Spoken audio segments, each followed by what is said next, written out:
एक के साथ अगर एक्सट्रीम पे चले जाओगे तो दूसरी बाहर हो जाएगी। काम से बहुत प्यार हो गया तो घर टूट गया। क्यों? क्योंकि तुम्हारी नौकरी ने बस तुम्हारा ब्रेन देखा था कि इसको स्किल्स कौन सी आती हैं, और तुम्हारी पत्नी ने तुम्हारे ब्रेन के अलावा बाकी सब कुछ देखा था। असली आदमी होता है वो काम ऐसा चुनता है कि 24 घंटे कम पड़ जाएं, और साथी भी ऐसा चुनता है कि 24 घंटे कम पड़ जाएं।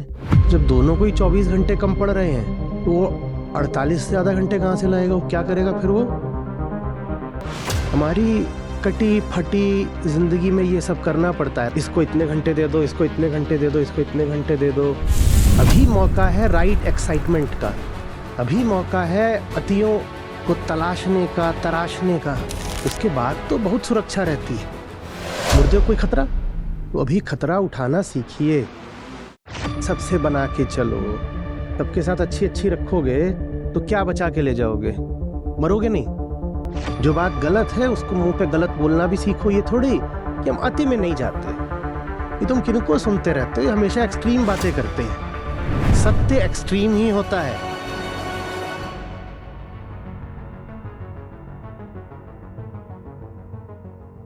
आचार्य जी, एक्सट्रीमिस्ट वर्ड 3-4 साल पहले सुना था, और जब से तो मैं जब कुछ समझ नहीं आता तो गूगल कर लेता हूँ।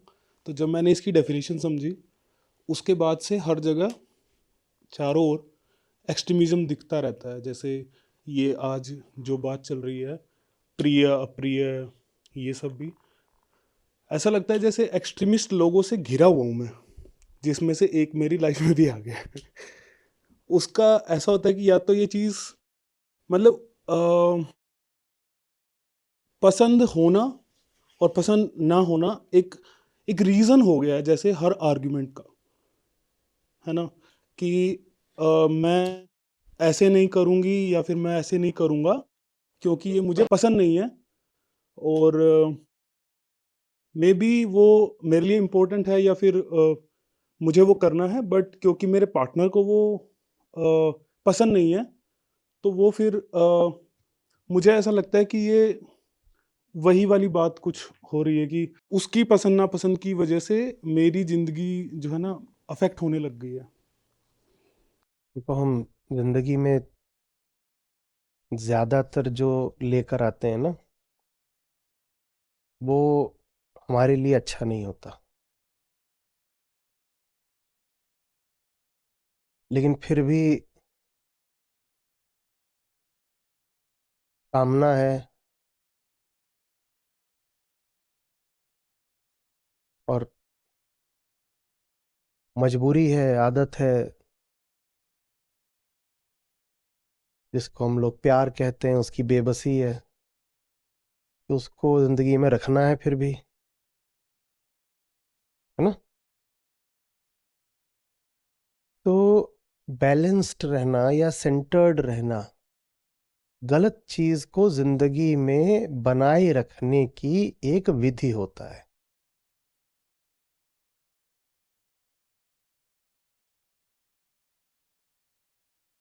समझे बात को? कोई घटिया काम करते हो, तुम कर सकते हो, बस एक्सट्रीम्स पर मत करो।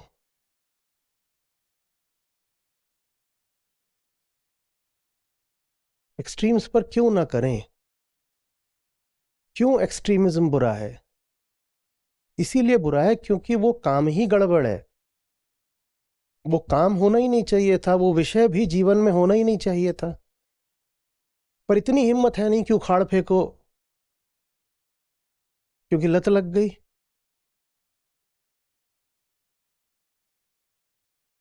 इतनी हिम्मत तो है नहीं कि उखाड़ फेंको। तो फिर उसका एक सस्ता समाधान निकाला जाता है। क्या? एक्सट्रीम्स में मत जाना, एक्सट्रीम्स में मत जाना। बाकी मैं कह रहा हूं, जो चीज है जीवन में, अगर वो सचमुच जीवनदायिनी है तो क्यों न जाएं एक्सट्रीम्स में?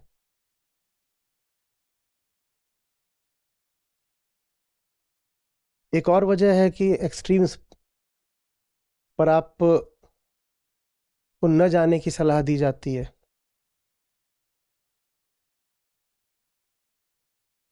हम जीवन में ऐसी चीजें रखते हैं अपनी बेहोशी में जो आपस में बेमेल होती हैं, म्यूचुअली इनकॉम्पेटिबल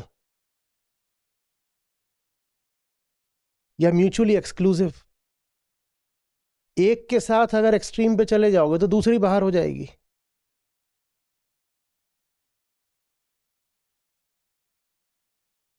काम से बहुत प्यार हो गया तो घर टूट गया। क्यों? क्योंकि जीवन में जो नौकरी लेके आए थे और जो साथी लेके आए थे, पति या पत्नी,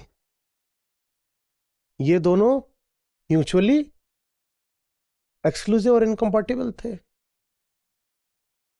तुम्हारी नौकरी ने बस तुम्हारा ब्रेन देखा था कि इसको स्किल्स कौन सी आती हैं,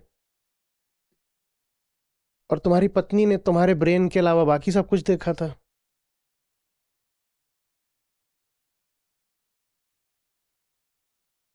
समझ रहे हो? दो एक्सक्लूसिव हिस्से जिंदगी के। तो एक पे एक्सट्रीम पे जाओगे कि बहुत काम करने लग गए तो घर से पत्नी भाग जाएगी या पति भाग जाएगा। तो इसलिए कहा जाता है एक्सट्रीम नहीं, क्या, बैलेंस रखो, ताकि दोनों ही, दो अलग अलग तरह के जहर हैं, दोनों ही बचे रहे, दोनों ही बचे रहे। हर चीज, असली आदमी की जिंदगी तो आउटराइट एक्सट्रीम्स में चलती है। और क्यों न चले? कौन होता है हम पे बंदिशें वर्जनाएं लगाने वाला? हम जिंदगी में लाते ही उसको हैं जिसके साथ अतियों पर जाया जा सके, जिसके साथ कहीं जाकर सीमा खींचनी पड़े, बाउंड्री खींचनी पड़े, उसको जिंदगी में लाएं क्यों? ये नियम रोटी पर लागू हो सकता है कि साहब 3 या 4 रोटी से आगे मत जाइए, सीमा खींच दीजिए, पर ये नियम प्रेम पर और काम पर तो नहीं लागू होना चाहिए ना। बहुत सारे रिश्ते हैं, आप जाएंगे ये रिलेशनशिप काउंसलर्स के पास, रिश्ता बहुत अच्छा चलेगा, हफ्ते में एक बार मिला करो बस। एक बार से ज्यादा मिलोगे तो रिश्ता टूट जाएगा।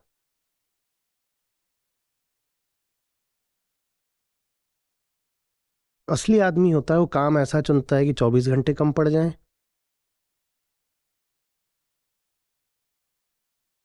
और साथी भी ऐसा चुनता है कि 24 घंटे कम पड़ जाएं। तो जब दोनों को ही 24 घंटे कम पड़ रहे हैं तो वो 48 से ज्यादा घंटे कहाँ से लाएगा? वो क्या करेगा फिर? वो काम कोई साथी बना लेता है, या साथी कोई काम बना लेता है, या साथी ऐसा बनाता है जो काम में भी साथ हो।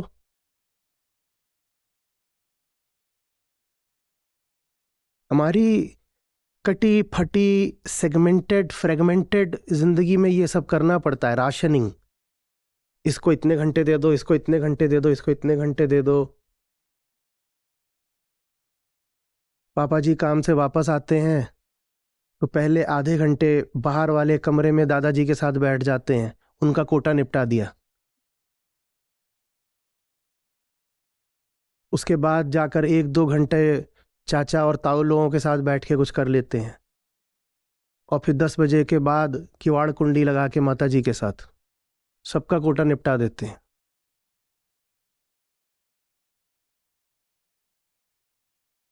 सुबह उठते ही भगवान जी का कोटा निपटाते हैं, 20 मिनट में पूजा प्रार्थना आरती सब कर डालते हैं। बिल्कुल बैलेंस्ड लाइफ है। सोचो ये एक्सट्रीम में चले जाएं, कहीं दिन भर भजन करूंगा, सब खत्म हो जाएगा, सब खत्म हो जाएगा। ये चालाकी हमें करनी इसीलिए पड़ती है क्योंकि हमारी निष्ठा कहीं पर भी 100% नहीं होती। जो एक का नहीं होता उसे 100 का होना पड़ता है, तो फिर अपने आप को 100 जगह टुकड़ा टुकड़ा उसको बांटना भी पड़ता है। तो फिर 100 जगह उसको रेखाएं भी खींचनी पड़ती है कि तुम्हारे हिस्से में बस इतना ही दे सकता हूं, तुम्हें इतना ही दे सकता हूं, तुम्हें इतना ही दे सकता हूं।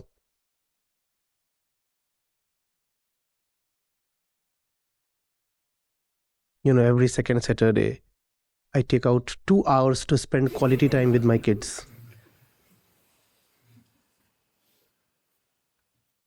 बटी हुई जिंदगी.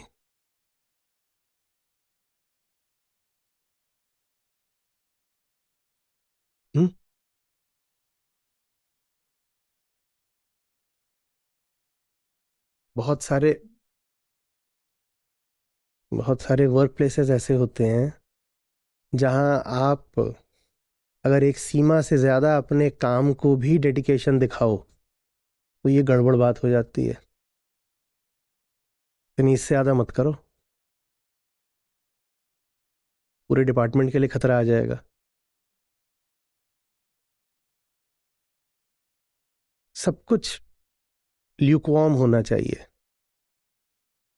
सब कुछ बिल्कुल औसत मीडियोकर होना चाहिए.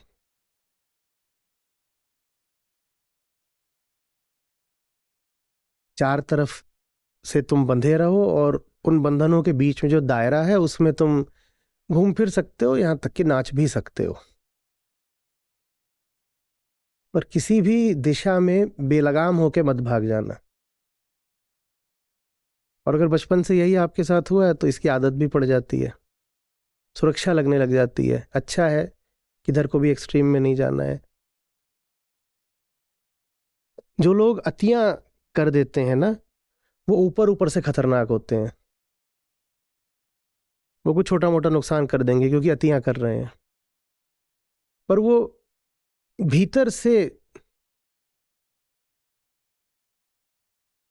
प्राण देने वाले लोग होते हैं, लाइफ गिविंग, प्राणदायक. और जो लोग अतियां नहीं करते वो ऊपर से बड़े सुरक्षित लगते हैं, वेल बैलेंस्ड जेंटलमैन, और वो भीतर ही भीतर लाइफ सैपिंग होते हैं. वो जान ले लेंगे आपकी. एक्सट्रीम्स में जीने वाला आदमी ऊपर से खतरनाक लगेगा, और जो ये वेल बैलेंस्ड जेंटलमैन होता है ये भीतर से जहरीला होता है.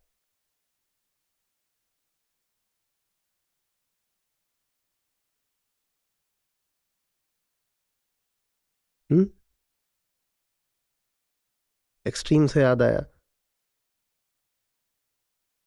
छोड़िए. एक्सट्रीम का मतलब जानते हो क्या होता है? एक्सट्रीम मतलब होता है ऐसे.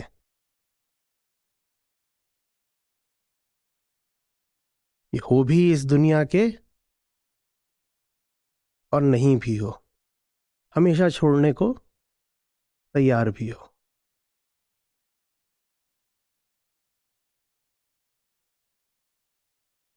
कोई ऐसा आग्रह नहीं है कि यहां बीच में बैठे हैं, सेंटर में डेरा जमा के, अड्डा मार के. यहां पर हैं, एक्सट्रीम में है. जब बोलोगे चल देंगे.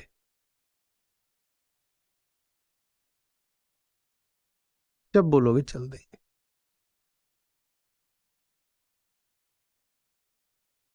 आप अगर किसी रिश्ते की सीमाओं का परीक्षण नहीं कर सकते, रिश्ते में सीमाओं को टटोलने की अनुमति ही नहीं है, रिश्ते में बाउंड्रीज को आप एक्सप्लोर ही नहीं कर सकते, तो रिश्ता थोड़ी है, कैद है ना. ज्यादातर रिश्ते ऐसे ही होते हैं. ये है एक गोल वृत्त, घेरा, दायरा, उसके भीतर भीतर सब कुछ अच्छा है, नाइस, स्वीट, पोलाइट. और जैसे ही आप उसकी लिमिट्स को, बाउंड्रीज को टेस्ट करना शुरू करिए, वैसे ही एवरीथिंग कम्स क्रम्बलिंग डाउन. रिश्ता कितना मजबूत है, ये बात उसकी सीमाओं की मजबूती से तय होती है.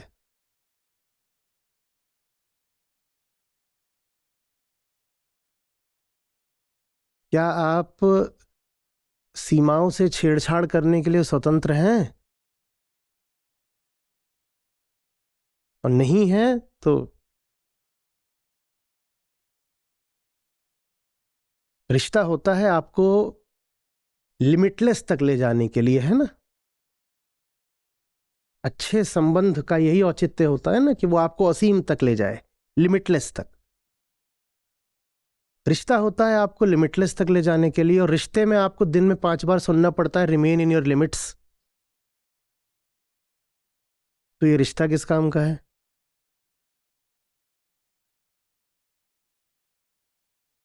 असली रिश्ता तो आपके पागलपन को और प्रोत्साहित करने के लिए होना चाहिए।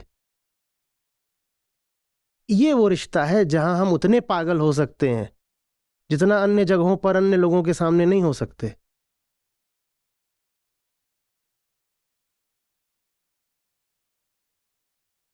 यहां वो जो बेचैनी है भीतर हमारी, वो पूरी पूरी उड़ान ले सकती है। यहां हमारी बेचैनी पूरी अभिव्यक्ति पा सकती है। ये होता है सार्थक रिश्ता, यही होता है सार्थक काम। और इसीलिए जो साधारण संसारी होता है वो कितना घबराता है एक्सट्रीम्स से, अतियों से। बाप रे बाप। उसका तो ऐसा है जैसे गधवा 4 दिशाओं से लदा हुआ चल रहा है, इतना उसने बोझ उठा रखा है। वो तो एक एक कदम संभाल संभाल के रखता है, क्योंकि जरा सा कुछ कंपन हुआ नहीं कि कुछ गिरेगा। अपनी एक्सट्रीम्स को तो कोई जोनाथन ही टेस्ट कर सकता है ना। हम्म।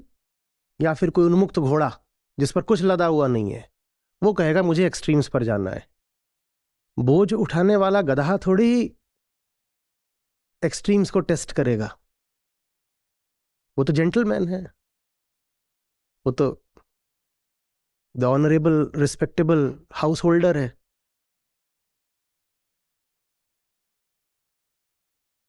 वो पागलपन जिसे हम आम जिंदगी कहते हैं, उससे मुक्ति पाने के लिए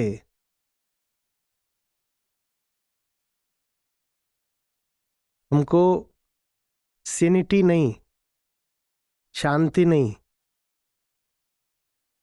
एक और ऊंचे दर्जे का पागलपन चाहिए। और अगर वो पागलपन आपकी जिंदगी में नहीं है, तो जिसको आप अपनी साधारण, संतुलित, Sen and balanced normal life बोलते हो, वो है नारकीय पागलपन।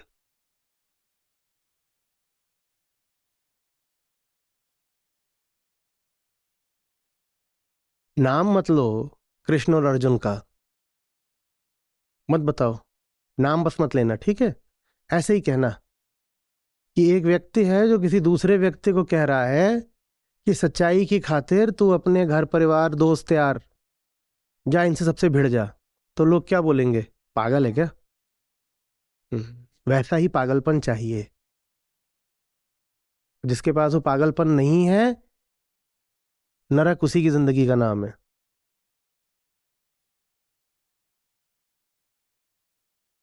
कोई अच्छा काम बिना उस उस इंसेनिटी के, पागलपन के, बिना उस एक्सट्रीम स्टेट के नहीं हो सकता।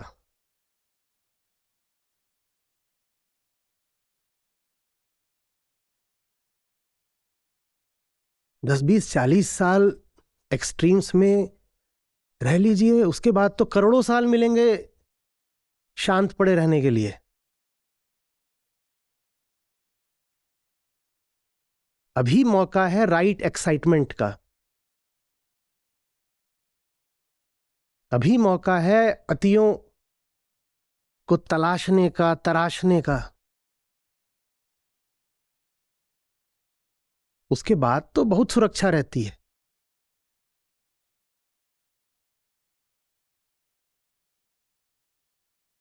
मुर्दे को कोई खतरा?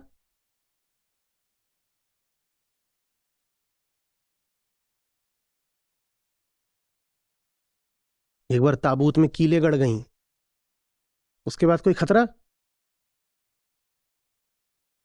तो अभी खतरा उठाना सीखिए।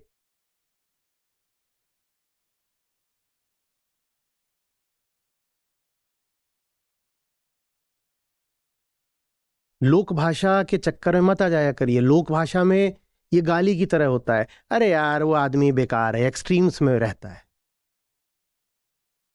ये तुम किनको सुनते रहते हो? हमेशा एक्सट्रीम बातें करते हैं।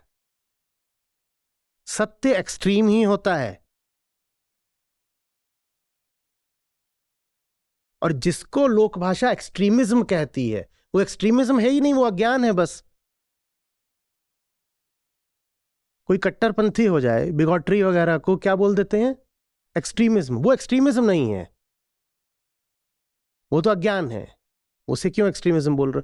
बड़े गलत शब्द है एक्सट्रीमिज्म, फंडामेंटलिज्म।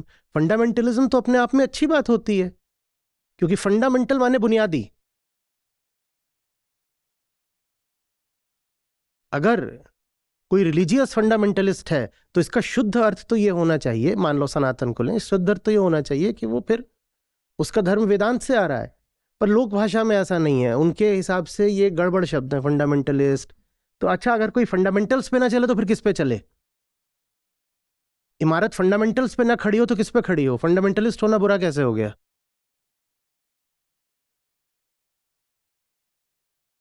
और विज्ञान में तो तुम सब तरह के एक्सट्रीम्स को तलाश रहे हो। कितने खुश हो जाते हो जब बोलते हो कि अभी फ्रांस में हमने एक्सपेरिमेंट किया and there we could accelerate a photon to 99.99999999% of light.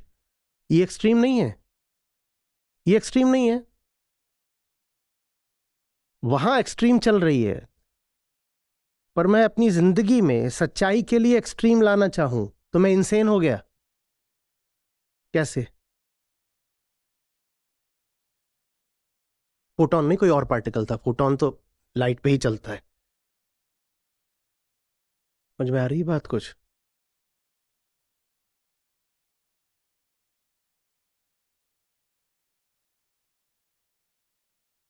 सबसे बना के चलो,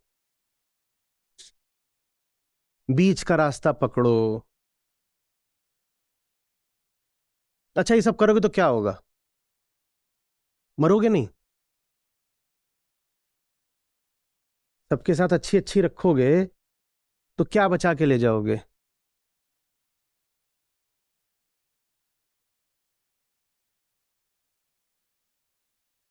और जिनके साथ अच्छा अच्छा रिश्ता रख रहे हो, इसमें से तो आधे तुम्हारे साथ शमशान भी ना आए।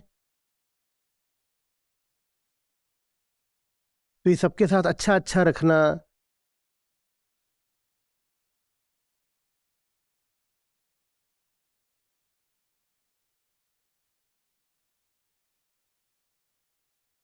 अच्छे हो तो किसी के साथ बुरा बुरा रखना भी सीखो। सबके साथ अच्छा अच्छा रखोगे तो बुरे हो जाओगे।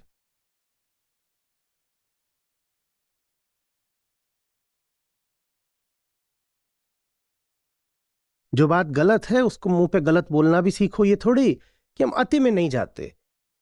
देखिए, ये बात थोड़ी सी गलत है, थोड़ी सी सही भी होगी। सब कुछ थोड़ा सही और थोड़ा गलत होता है। कोई भी पूरी तरह सही और पूरी तरह गलत नहीं होता। तो ले दे के हम पे कोई जिम्मेदारी नहीं है किसी को भी समर्पित होने की, न किसी से भी संघर्ष करने की। किसी से क्यों संघर्ष करें जब कोई पूरी तरह गलत ही नहीं होता? और किसी को क्यों समर्पण दें जब कोई पूरी तरह सही नहीं होता? तो ले दे के हमें कुछ नहीं करना, हम सुरक्षित बैठे हैं, लाओ समोसा। किसको बेवकूफ बना रहे हो? ब्रह्मांड का भी सत्य है, वो कभी भी मिडिल रेंज में नहीं मिलेगा। वो या तो कॉस्मोलॉजिकल रेंजेस में मिलता है या फिर सब एटॉमिक। बीच में जो है वो माया है सारी। जो न्यूटोनियन यूनिवर्स है वही माया है, क्योंकि इस यूनिवर्स में स्पेस टाइम इंडिपेंडेंट है। ये द्वैतात्मक है न्यूटोनियन थ्योरी पूरी। वो कहती है आप अलग हो, ये दुनिया अलग है। स्पेस टाइम बैकग्राउंड है जिसमें घटनाएं घट रही हैं, आप उनके ऑब्जर्वर हो।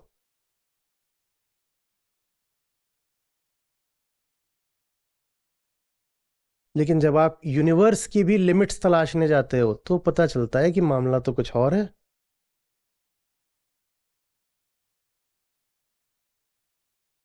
ये नहीं बात है कि स्पेस टाइम तो कांस्टेंट्स हैं और मैटर से इंडिपेंडेंट हैं, ऐसा तो है नहीं। यही बात जब घुस जाते हो बिल्कुल न्यूक्लियस के अंदर तो वहां भी पता चलती है। दोनों एक्सट्रीम्स हैं।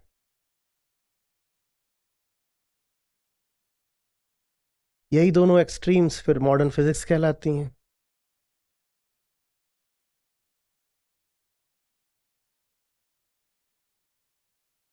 इन दोनों एक्सट्रीम्स के बीच में आम संसारी की जिंदगी है।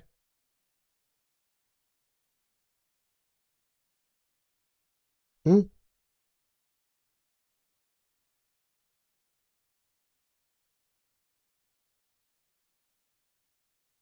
और कुछ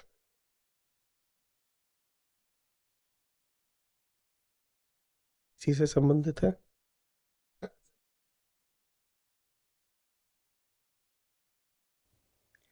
नमस्ते सर।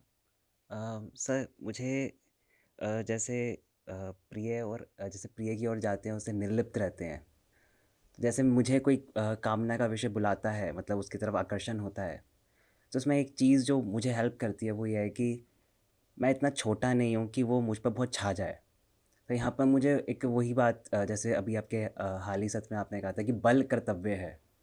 तो यहाँ पर वो बात मुझे सुनाई देती है कि किसी प्रिय की ओर जाते हो तो उसे निर्लिप्त रहने का ये है कि उससे कुछ जुड़ नहीं जाएगा। और इसमें एक एक एक एक समझ हमेशा बना के रखनी पड़ती है कि कुछ बल है भीतर जो उससे, जो प्रिय है उसके आगे झुकेगा नहीं। तो ये बात मुझे ये अवलोकन साझा करना चाहता हूँ कि ये समझ मुझे हेल्प करती है किसी विषय की ओर जाने पर।